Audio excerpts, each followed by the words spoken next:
Shah, Director, IIM Udaipur, the faculty of IIM Udaipur, my panel members, my colleagues from industry, dear students. A very good morning to all of you.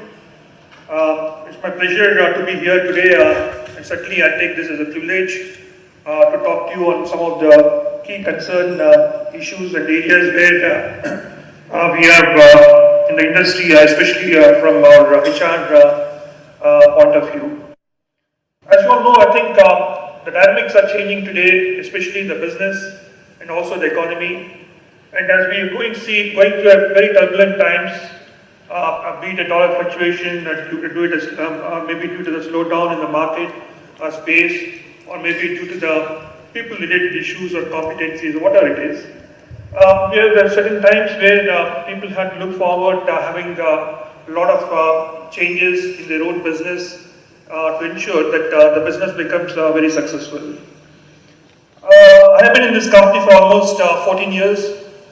And though I joined as a head of HR in this company, still I continue to hold the title of President Global HR and Corporate Planning and Affairs.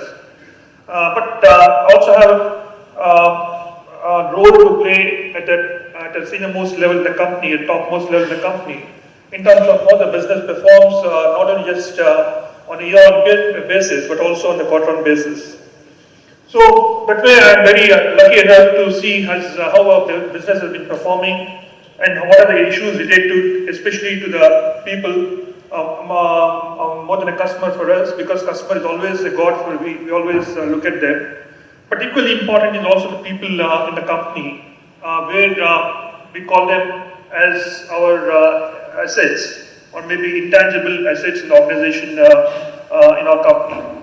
So therefore, what is that business outlook we look with them in terms of nurturing our people in the organization? It's not just only people talk about in the organization, especially in the IT industry, as recruitment is one area where the people have to focus. While that's good, and also it's very important that we have to get right talent in the organization, but equally important also how to nurture the talent, how to improve their skills, how to improve their competencies in terms of the technical competencies or the behavioral skills or whatever we call it as. So therefore, HR plays a very important and major role in terms of how do we nurture these people in the organization to meet our business needs or business demands. In HR, in our organization, it's not just only we play a supporting role or a facilitating role, but we also play a very closely, a very common word people talk about this is a business, a partnership or business strategic role. But more importantly is that we also equally participate with all our business heads or as well as with operating heads in terms of seeing that what are the concerns, what are the areas of what are the areas that needs improvement for the people in the organization in terms of improving their competencies. So therefore, at the end of the day, the customer has to be satisfied. Otherwise, if there's no customer, there's no company for us. So therefore, when we talk about these things, we also look at our own internal talent available, and also can see as how we can groom them as a future leaders in the organization, developing some leaders in the organization, not only just necessarily that they keep learning from on their own, but as what inputs organization we can help them in terms of building their leadership development in the company.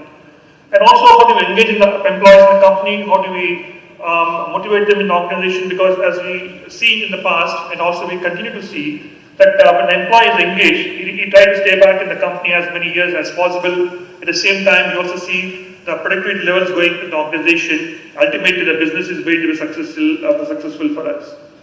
And so all these facts makes extremely important, and HR has primarily different roles to play. But as we see is not only the recruitment part, but also we look at in terms of the performance management, performance system. I've been hearing today morning we are discussing with our panel members that every quarter the performance management system changes, whereby the people get confused. They're saying that what is my target for the next quarter? Do my targets change or my KPIs will change? So therefore, it becomes very important, very clear. It should be made clear to the employee at the beginning of the year, saying at the end of the year what is the KPIs, the key performance indicators for them to achieve, so that the business goals are met at the end of the year. So therefore, we also look at engagement as part of our key driver for us to motivate the people in the company and engage the people in the company and make sure that we get the best productivity in the organization and best employees in the company.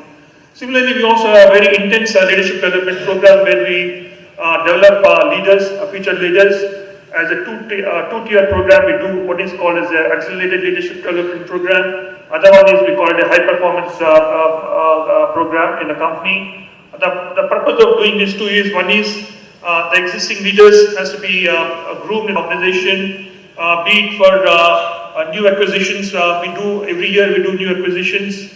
So therefore, it's very difficult to get a person from outside and put them into the new business, into a new company we acquired. So therefore, if there's a readily available leader in the organization, it becomes very, very important and easy for us to see how the business can be bridged between the two companies, or maybe the culture can be brought into the same company as what we are seeing. Similarly, when we talk about the high performance culture, high performance people in the company, we also see to make sure that people get groomed as the future leaders in the organization for going forward on this. And before all these things, we also have a great culture in the organization. We are almost about 21 years old company now. We are about 400 million US dollar revenue this year, and we've got about 11,000 people spread across 37 locations worldwide. So first thing which we talk about the people is about the values. The value first is defined in a company as a value for us. The first stands for fairness, F stands for fairness, then I stands for integrity, R stands for respect, then S stands for the statute, and another one is that stands for the transparency. So therefore, when we talk about all these value systems in the company, it's intensely taught the employees at the time of induction, at the time of onboarding process, that how it helps values in the company in terms of building our own business in the organization. So putting all these things, it becomes extremely important for us, very, very intense in terms of building and aligning the business with our HR practices, which we have modeled it very well in the past few years. We can say that we are a good company or one of the best companies today, where we get the best practices in every aspect of HR subject like this. So I don't think I have much time. We have the 5 minutes. I think that's what the time I've been given. Probably we'll take more questions when we discuss in our panel. So thank you very much for this.